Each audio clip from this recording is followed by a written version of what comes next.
The man that high, I assure you, you don't want to hear from me. That's right. It's some black people we go try that one time. They didn't want to hear the man that was speaking to them. And when they heard God come down, they begged to hear the man. I'm telling you tonight, get your house in order. I'm trying to give you advice and trying to help you. I don't know why you try to kick up the fight. If it's good, sound advice, and you keep saying you're going to listen, and you sit around and you're not saved, meaning you've been making bad decisions. Let's be practical. You're not saved because you constantly making bad decisions. Somebody trying to come along that saved, trying to show you a better way, and you don't want to see it because you hooked up on title or personality, or supposed to be hooked up on the way I've been doing it ain't working. This person was less than I'm trying to get. Why won't you make a change? Why don't you allow the devil keep coming in, putting things and throwing stuff in your heart that still keep you in the same rut you've been in? That's why you don't go to hell. You know what a lot of people sit around here and do? Make excuses. I can't be saved. Hold on for you. I got something. They wait on me to say something to them in the room. Don't wait on me. Go on the hell. That's right. I ain't no fool. I listen. I watch a whole lot of cutting games people put out. Trying to look like they win. They'll start making up in their mind it's so hard they can't do that. They can't say that. Can't eat it. Can't drink that. I cut the water, how I know a pig ain't down there. I'm scared. I don't come this way, I can't do nothing now. Now you know they get ready to set up on. I might well go on to you. You've been in the street. You just want to excuse me. See, all this is child play. And that's what I don't have no time for. If you want to go to hell, don't stay here and waste your time. I told you some liquor store up the street.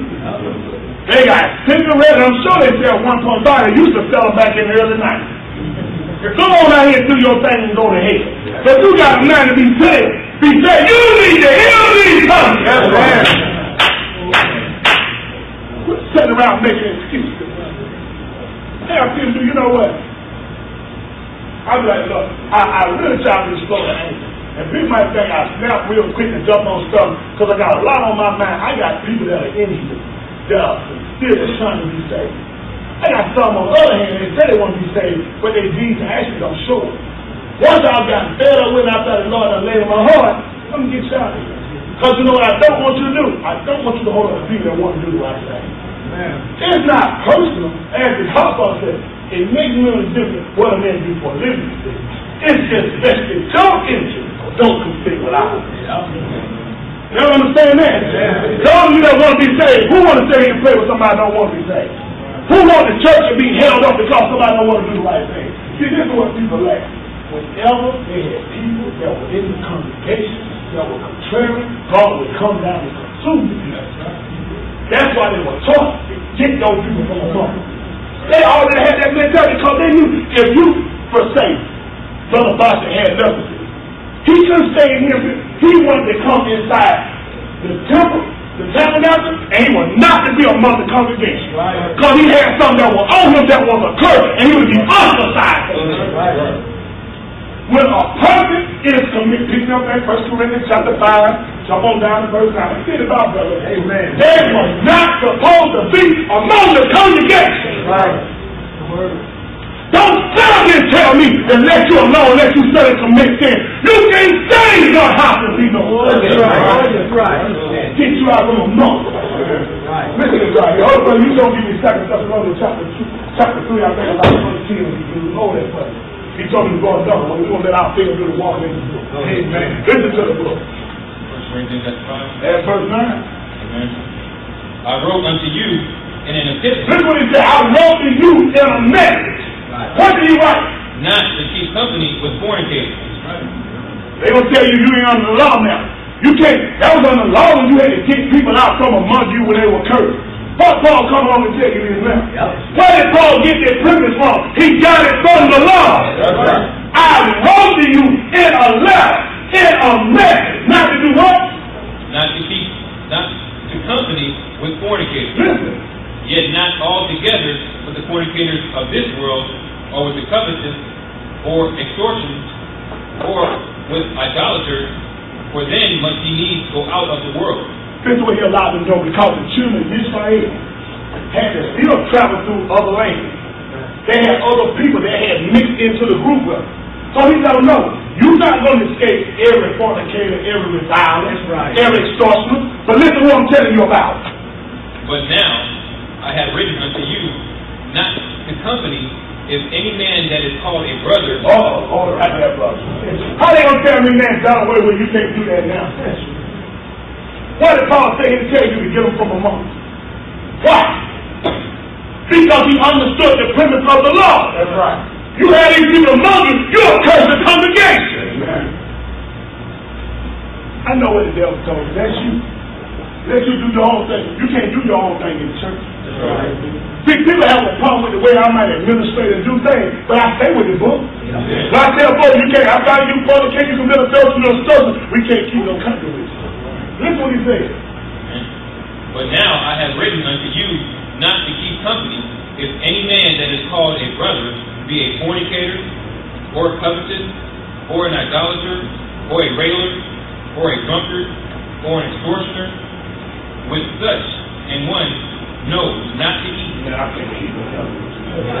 Right. So you know what happens a lot of times? You know what people say? Everybody's going to preach. Go pick the fornicator up and all of us go take him out and rub him down. Let's all go get him and put a certain little visual all around and sit down and eat some teacups. And salsa, do all those little tea cookies, whatever they get. He told me no such a one night. You know why? Our jaw was ashamed of her. That's right.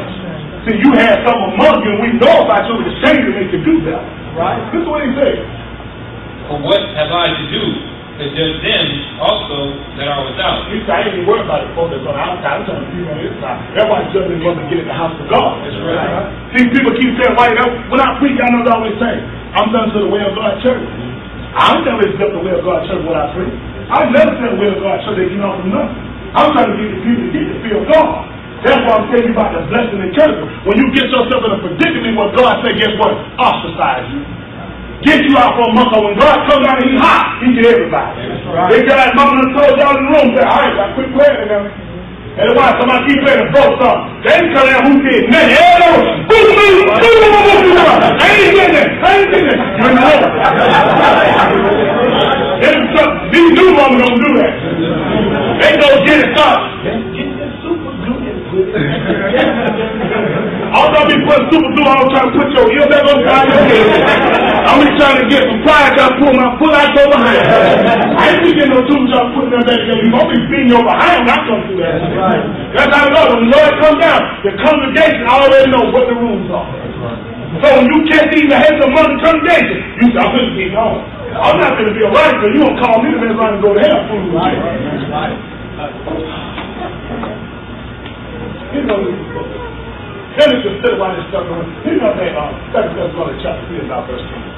I'm trying to get rid of this. Y'all all right today? Yeah. I thank the Lord for the truth. See, let me tell you something. I thank the Most High that He given me a ministry to be able to reach a lot of young people. And there are some people that see as well when you overseas that's receiving the word and understanding. I thank God for giving this type of tongue when young people hear me and they'll make it change. They're not procrastinating. They realize I need this word. I'm not comfortable just sitting there and live stream like some of them.